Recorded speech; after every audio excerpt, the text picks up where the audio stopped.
बिस्मिल्लाहिर्रहमानिर्रहीम। अस्सलामुअलैकुम मेरे प्यारे प्यारे व्यूअर्स, आप सब कैसे हैं? उम्मीद करती हूँ कि आप सब ठीक होंगे, खैरियत से होंगे। मैं हूँ रुखसाना और आप देख रहे हैं learn cooking with Rukhsana. Friends, आज मैं लेकर आई हूँ सेवइयों की रेसिपी। ये सेवइयाँ बनने वाली हैं बहुत ही टेस्टी और बहुत ही डिलीशियस। इनको मैं एक नए अंदाज से लेकर आई हूँ। तो यहाँ पर रेसिपी स्टार्ट करते हैं।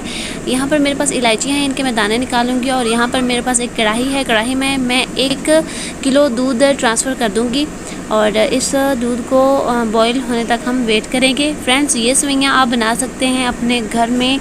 अगर आपके घर में कोई मेहमान आ रहे हैं तब भी आप बना सकते हैं। ये बहुत ही टेस्टी और मीठे में बहुत ही ज़बरदस्त रेसिपी है। ये आप इसे ईद में भी बना सकते हैं या फिर किसी स्पेशल गेस्ट के लिए भी बना सकते हैं। ये बहुत ही मज़े की रेसिपी है। और यहाँ पर दूध को उबाल आना शुरू हो चुका है। अब यहाँ पर जो हमने इलायची के दाने निकाल के रखे थे वो इसमें हम ऐड कर देंगे।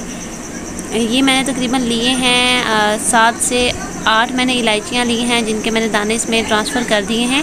अब इसको मिक्स कर देते हैं ताकि इसका जो टेस्ट है वो इसके अंदर एडजस्ट हो सके। फ्रेंड्स, दूध अच्छा खासा बॉईल होने लग गया है। अब यहाँ पर मैं इसमें सेवइयाँ ऐड कर दूँगी। यहाँ पर मैंने सेवइयाँ के 2 पैकेट लिए हैं। आप चाहें तो इसकी मिकदार कम भी कर सकती हैं। अब यहाँ पर मैंने इसमें सेवइयाँ ऐड कर दी हैं और इसको मैं थोड़ी देर के लिए पकाऊंगी ताकि जो सेवइयाँ हैं वो इसमें सॉफ़्ट हो जाएं और थोड़ी सी पक भी जाएं। और इसके बाद फिर हम इसमें बाकी की इंग्रेडिएंट्स ऐड करेंगे। सेवइयाँ बॉईल होना शुरू हो चुकी हैं। अब यहाँ पर इसमें बाकी की इंग्रेडिएंट्स डालना शुरू कर देते हैं। यहाँ पर सबसे पहले हम इसमें जो इंग्रेडिएंट ऐड करने जा रहे हैं वो है चीनी। यहाँ पर मैंने 1 किलो दूध लिया है और 2 पैकेट मैंने सेवइयाँ के लिए हैं और इसमें 1 प्याली चीनी जाएगी। अगर आप ज़्यादा ले रहे हैं तो आप इसकी मिकदार कम या ज़्यादा कर सकते हैं। और अगर आप यही क्वांटिटी रखना चाहते हैं तो इसके लिए 1 प्याली चीनी बिल्कुल परफेक्ट है। अब यहाँ पर मैं इसको थोड़ी देर के लिए ढक के पकाऊंगी ताकि जो चीनी है वो इसमें डिज़ोल्व हो जाए और ये थोड़ी सी गाढ़ी भी हो जाए। उसके बाद हम इसमें जो ड्राई इंग्रेडिएंट है वो इसमें ऐड करेंगे। यहाँ पर आप देख सकते हैं जो सेवइयाँ हैं वो काफ़ी हद तक दूध ड्राई हो चुका है इनमें से, और ये गाढ़ी भी हो चुकी हैं और पक भी चुकी हैं। लेकिन हमें और दूध गाढ़ा करना है, इसलिए हम इसको और पकाएंगे। और अब यहाँ पर मैं इसमें बाकी जो हमारे पास ड्राई इंग्रेडिएंट्स है वो इसमें ऐड करूँगी। तो सबसे पहले मैं इसमें किशमिश ऐड करती हूँ। किशमिश को मैंने अच्छे से साफ़ कर लिया था और यहाँ पर किशमिश इसमें ऐड कर देंगे ताकि ये इसमें पक के फूल के बहुत ही टेस्टी और बहुत ही मज़ेदार हो जाए। और इसके बाद मेरे पास ग्रेट किया हुआ कोकोनट है, जिसको मैंने बहुत ही बारीक बारीक एक कटर की मदद से ग्रेट किया है। हाफ़ मैं इसमें ऐड कर दूँगी और हाफ़ मैं गार्निश के लिए रख लूँगी।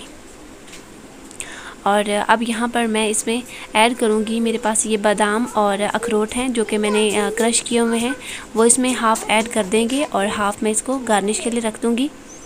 अब यहाँ पर मैं इसमें चम्मच हिला दूँगी और इसको कर दूँगी मिक्स और इसको थोड़ी देर के लिए हम और पकाएंगे ताकि जो हमने ड्राई इंग्रेडिएंट्स इसमें ऐड किए हैं, ड्राई फ्रूट्स ऐड किए हैं, वो उनका इसमें टेस्ट आ जाए। और ये बहुत ही लजीज और बहुत ही टेस्टी सेवइयाँ रेडी हो चुकी हैं। आप भी इसको घर में ज़रूर ट्राई कीजिएगा। अगर आपके घर में मेहमान आ रहे हैं या अपने किसी भी स्पेशल गेस्ट के लिए आपने बनानी हो तो आप ये ज़रूर ट्राई कीजिएगा। अपने घर वालों के लिए भी आप ये बना सकते हैं, ईद पर बना सकते हैं। ये बहुत ही टेस्टी और बहुत ही मज़ेदार बनने वाली है। तो आप इसको ज़रूर ट्राई कीजिएगा और मुझे कमेंट ज़रूर कीजिएगा कि आपको ये रेसिपी कैसी लगी। अब आप यहाँ पर देख सकते हैं कि इसमें अभी भी थोड़ा सा दूध बाकी है, लेकिन जब ये ठंडी होंगी तो ये गाढ़ी हो जाएंगी। तो फ्रेंड्स, थोड़ा सा पकाने के बाद हमारी ये डिश हो चुकी है रेडी और इसको मैं अब डिश आउट कर लेती हूँ। अब यहाँ पर मैं इसको थोड़ी देर ठंडा करने के बाद इसको एक प्लेट में निकालूंगी। डायरेक्ट हम इसको शीशे के बर्तन में नहीं निकालेंगे। वैसे तो अच्छे बर्तन नहीं टूटते, लेकिन फिर भी एहतियात ज़रूरी है। हम लोगों को डिश को टेस्टी बनाने के साथ साथ डिश की खूबसूरती का भी ख्याल रखना चाहिए। यहाँ पर मेरे पास कोकोनट है, इसको मैं इसके ऊपर फैला दूँगी। और यहाँ पर अब मेरे पास बादाम है जो सेंटर से कटे हुए हैं, इनको मैं एक फ्लावर शेप दे दूँगी। आपके माइंड में अगर कोई आइडिया है तो आप उस तरह से इसको डेकोरेट कर सकते हैं। अब यहाँ पर मैंने इसको बादाम के साथ डेकोरेट कर लिया है। अब यहाँ पर ये मेरे पास इलायची है जिसके अंदर से हमने दाने निकाले थे, इसको मैं डेकोरेशन के लिए यूज़ कर रही हूँ। अगर आप इसको स्किप करना चाहते हैं तो आप इसको स्किप कर सकते हैं। अब ये मेरे पास ग्रेट किए हुए बादाम और अखरोट हैं जिनको मैं डेकोरेशन के लिए यूज़ कर रही हूँ। अब यहाँ पर मैंने इसको डेकोरेट कर लिया है और ये देख सकते हैं आप, गुड लुकिंग और टेस्टी रेसिपी रेडी हो चुकी है।